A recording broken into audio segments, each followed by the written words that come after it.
CustomTacticals.com here, and today I'm going to review the popular Benchmade 710 McHenry Williams designed axis lock folder.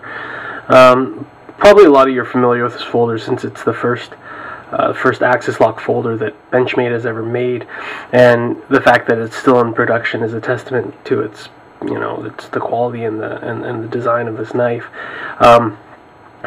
In a lot of people's opinion, the 710 is quite possibly one of the best designed sporting knives out there. And if you're okay with the axis lock, it's a great knife. I personally quite enjoy the knife. I think it's really well designed. I don't mind the axis lock myself, though it's not my favorite. But most axis lock knives are pretty smooth. It's great size, just shy of 4 inches, but because of the thinner blade profile, it doesn't feel too large. And the handles are nice and thin, nice strong liners in there. A little bit of sort of grooves put into the handles here. I don't know if they add a whole lot to the grip, but they add a little bit of style to the knife so it doesn't look quite as boring. The knife has gone through a few changes. I'm not familiar with all of them, but some of the major changes include like the blade steel changes. The current one here is D2 steel. They've offered this knife in M2 high-speed steels. 154 cm I think was the original version, and so it's just a few changes along the way. And of course, there's always been like a few complaints about Benchmade quality control because they have tended to have shoddy quality control over the years. And being that the 710 has been around for quite a while, it has had a lot of problems along the years.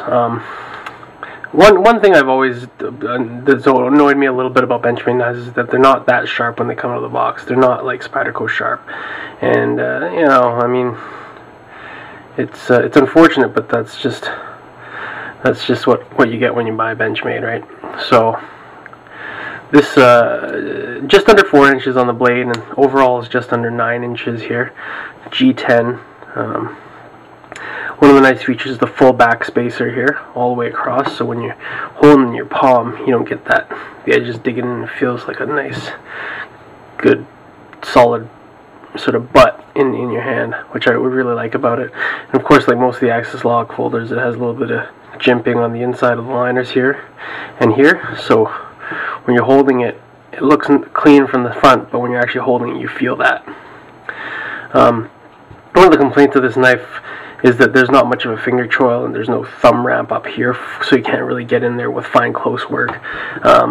And because it's a 4-inch blade, you have to hold it kind of far back, so doing fine work is not the greatest with this knife. It'd be nicer if you could, get your thumb up closer and maybe finger choil up front here, but can't do that with this one.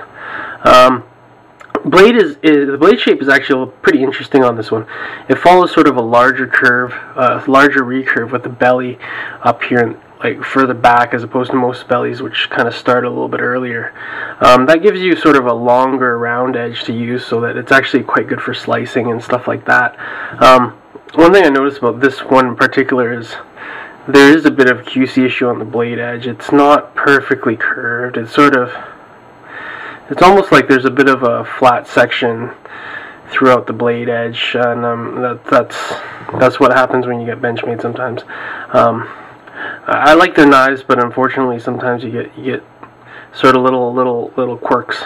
So, but generally speaking, 710 is probably one of the most well-designed user knives for EDC that Benchmade's ever made. And I think it's probably running on 10 years now in production, if not more. So if you like the design, and you like a good EDC folder, and you like the axis lock, 710 is a great choice. Hope you guys enjoy the review. Have a good one.